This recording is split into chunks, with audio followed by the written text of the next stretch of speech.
Ben, mon amour du cinéma, moi, m'est vraiment venu des clubs vidéo. Les pochettes, tu sais, aller passer du temps dans un club vidéo, être curieux, lire les pochettes. Et je me souviens quand j'étais adolescent avec mes amis, eux, ils ont rapidement détesté aller au club vidéo avec moi parce que j'étais toujours attiré par la poussière, on dirait, par celles qui n'étaient pas souvent demandées, des films qui venaient de pays qu'on fréquentait peu.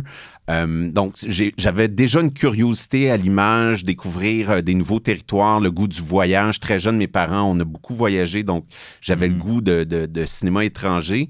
Ça s'est poursuivi au cégep. J'étais dans le journal étudiant, la radio étudiante. Je faisais de la télé communautaire. Donc, j'avais comme ce besoin de partager ce que j'aimais. Puis, tout a commencé à CISM. J'ai fait mes premières armes à CISM comme critique, donc sur les ondes FM.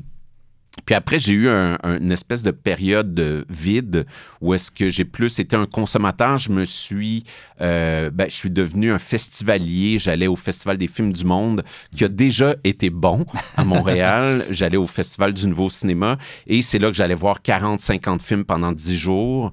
Je suis vraiment devenu un cinéphile. J'allais beaucoup à la Cinémathèque aussi. Et un concours de circonstances m'a ramené à la radio, à CIBL, et j'ai eu la chance d'avoir mon émission où je mettais vraiment mes couleurs, j'animais, je réalisais, je m'occupais des invités. Puis pendant 6 ans, on était devenu un incontournable un peu à Montréal parce que des tribunes dédiées uniquement au cinéma, tu le sais, il n'y en a pas beaucoup.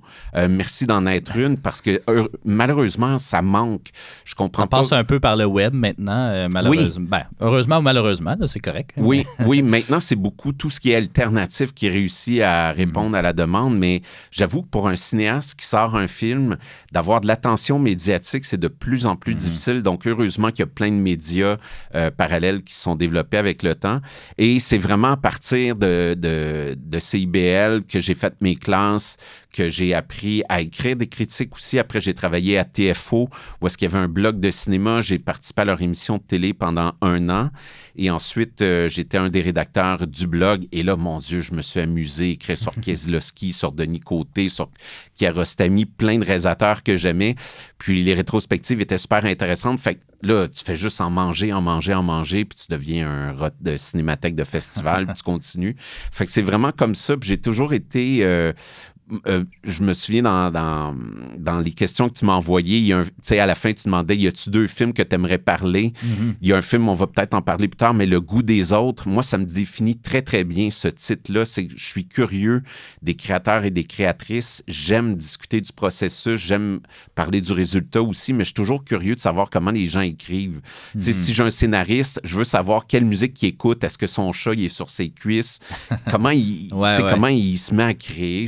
Très curieux du processus créatif. Donc, c'est ça. Mon amour du cinéma me vient de là. Mes parents, pourtant, n'étaient pas très cinéphiles, mais par rapport à mes parents, il y a toujours eu un amour du cinéma québécois. Et ça, je leur dois beaucoup, mon amour du cinéma québécois. Je me souviens très jeune, je suis de la génération des Contes pour tous, donc La Guerre des Tucs, Opération Beurre de Pinot, je les ai découverts en salle. Puis ensuite, il y a eu Mario, un film de Jean Baudin qui m'a profondément marqué. Dans le ventre du dragon aussi. Donc, ces films-là m'ont fait découvrir le cinéma québécois, puis du cinéma qui pouvait être sérieux, qui pouvait faire réfléchir autant que n'importe quel type de cinéma dans le monde. Et surtout, ben là, on se reconnaît dans ces films-là. Donc, de là l'importance et de là mon amour du cinéma québécois, puis de le partager depuis maintenant 30 ans, là.